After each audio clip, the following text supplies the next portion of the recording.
বেটা ইমাম সাহেব প্রতিদিন বেটা লইছে বেটা ফাইজলামি করে বেটা রাত 3টা 4টা পর্যন্ত বেটা মোবাইল টিপে ঘুমাই বেটা প্রতিদিন এই টক করে বেটা এই করে আজকে এর একটা ভিত করতে ফাইজলামি বেটা সবসময় ভালো লাগে না।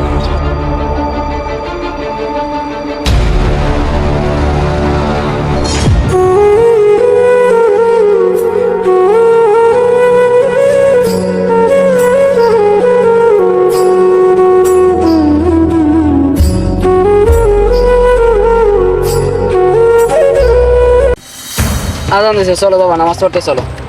আপনার উপরে এত অত্যাচার করে এখন আপনার হাজবেন্ড করে নামাজে দাওয়াত দিতে আসেন। বেটা আমার তো ধাক্কা দিয়ে ফালাই দিলি, আমি তো এখান থেকে উঠতে পারবো, কিন্তু তোদেরকে এমন অগ্নির মধ্যে ফালানো হবে জীবনে তোরা উঠতে পারবি না। হুজুর আমার ভুল হয়েছে হুজুর, আপনার গায়ে অনেক ময়লা টলা দিছি, অনেক অপমান করছি হুজুর, আপনার হুজুর প্লিজ আমার মাফ করে দেন হুজুর। আমারও মাফ করে দেন হুজুর।